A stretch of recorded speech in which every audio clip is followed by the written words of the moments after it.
सर्व समाज बांधवांना क्रांतिकारी जय लहूजी, जय भीम, जय शिवराय, जय संविधान। आज दिनांक 25 एप्रिल 2026 या दिवशी अतिशय महत्त्वाची माहिती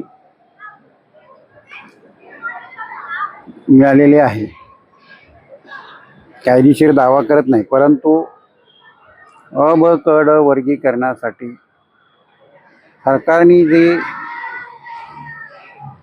निर्णय घेतलेला आहे किंवा घेऊ पाहते ते कुठेतरी संभ्रम निर्माण होईल अशी शक्यता दाट आहे।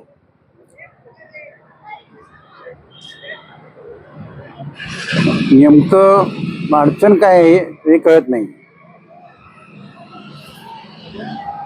1 ऑगस्ट 2024 ला सर्वोच्च न्यायालयाने दिलेले आदेश त्याची अंमलबजावणी जर करता येत नसेल तर फार मोठं त्याच्यामागं षडयंत्र आहे असं मला वाटतं। कारण आम्ही गेले 77 वर्षे इमानदारीनं, आम्हाला बाकीचे काही प्रॉब्लेम नव्हते। तुम्ही म्हणाल तुमचे काही कोणी हात धरले, अरे हात धरले नाही, पण त्या हाताला तिथे जाऊच दिलं नाही तर हात धरायचा प्रश्नच कुठे येतोय? एवढ्या वर्षी आम्हाला सगळ्या आमच्या मागं तुम्ही चोरीचे आळ लावून आमच्या 3 टाईम हाजऱ्या चालू ठेवल्या। पूर्वजांनी त्याच्यामध्ये कसं तरी दिवस जगले, नको त्या व्यसनाकडे तुम्हीच लोकांनी आम्हाला घालवलं आणि जे काही करायचं होतं ते तुम्ही बरोबर आपल्या पदरात पाडून घेतलं। तो जो जमिनी कामा तुम्ही आमच्यावरती केला, परंतु ठीक आहे, 77 वर्ष आम्ही वाट पाहिलेली आहे। फकीरानं इंग्रजाचा खजिना लुटला होता, पण आताच्या पिढीला या राज्यातल्या राज्यकर्त्यांची काय करायचं ते चांगलं कळते। तर मला सरकारवरती बिलकुल रोष नाही, परंतु जे अग्रभागी आहेत नेते नेमके कशात गुंतलेत तेच कळत नाही। सरकारने त्यांना काय त्यांच्या हातात फलित दिलंय काय कळत नाही। सरकारला बोलत नाहीत, विचारत नाहीत। तुम्हाला एका मोर्चाला तुम्हाला 5000 लोक जमत नाहीत, ही किती केविलवाणी विचार करण्याची गोष्ट आहे। आणि तुम्हाला मोर्चे काढायला सरकारला भीक मागताय, सरकार तुमचं कसं काय दखल घेईल? ही तुमची पॉलिसी, ही तुमची बार्गेनिंग पॉवर। आणि नेत्यात नेता आहे, एक नेता दुसऱ्याचा ऐकत नाही, दुसरा नेता तिसऱ्याचा ऐकत नाही, सगळे शहाणीत। घरोघर नेता झाले पण एकाला बी अक्कल नाही।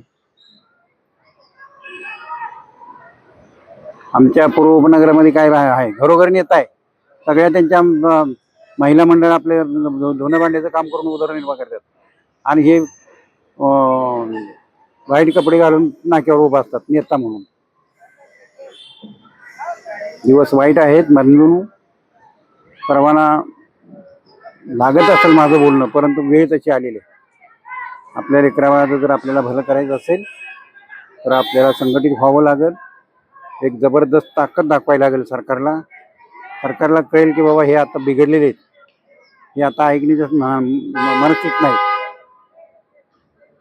तरच सरकार त्याच्यावरती निर्णय घेईल, त्यांनी लवकरात लवकर उपवर्गीकरण होईल। अन्यथा आपण एकमेकाकडे बोटं करत बसलो तर आपल्याला आपल्यात भांडणं लावायला सरकारकडे चांगली एक आयडिया आहे राज्यकर्त्यांकडं, आणि त्यात आमचे थोरले बंधू त्यांना सामील आहेत। आता थोरले बंधू माझे सामील जर असले तर आमचं कसं व्हायचं?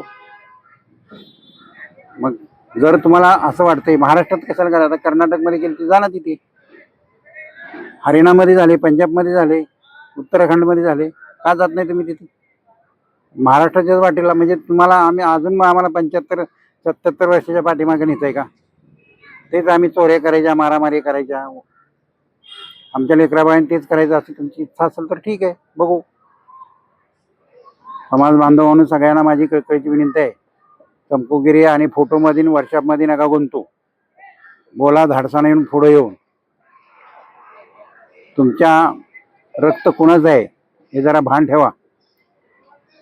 आणि आपल्याला सगळ्यांनी एकजुटीने आलं पाहिजे. एकाने एकत्र येऊन आपण एक मोठं आंदोलन उभा करूया. नेत्यांनी सगळे नेते एकत्र आले तरी 2000 लोक गोळा होतील.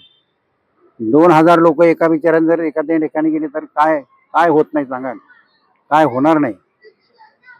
परंतु आपले मतभेद बाजूला ठेवा, माझी कळकळीची विनंती आहे. मोठा असेल तर मोठेच राहा, बारके असेल त्यांनाही तुम्ही समजून सांगा. आणि ह्याच्यावरती निर्णय घ्या. एकमत आपसामध्ये. आता काल परवा मी बघितले व्हिडिओ, अमित गोरके साहेबांना काही कोणीतरी त्याच्यावरती काय त्या रेडिओने फोड्या मारल्या. अरे पण काय त्याची पार्श्वभूमी, त्यांचा इतिहास पाहिला का तुम्ही? त्यांचं बॅकग्राऊंड पाहिलं का तुम्ही? का उगाच आपलं काहीतरी अर्धवट करायचं? उद्या सचिन भाऊ साठेंवर करतील, उद्या आणखी कोणावर करतील, उद्या आमचे मच्छिंद्र सकटे त्यांच्यावर करतील, उद्या माझ्यावर करतील.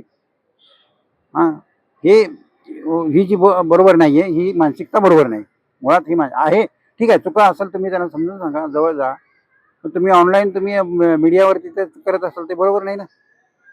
म्हणजे तुम्ही मीडियावरती येता अशा वाईट गोष्टी घेऊन, तेव्हा तुम्ही किती छान आहे मीडिया समज लोक समजतात आपल्याला.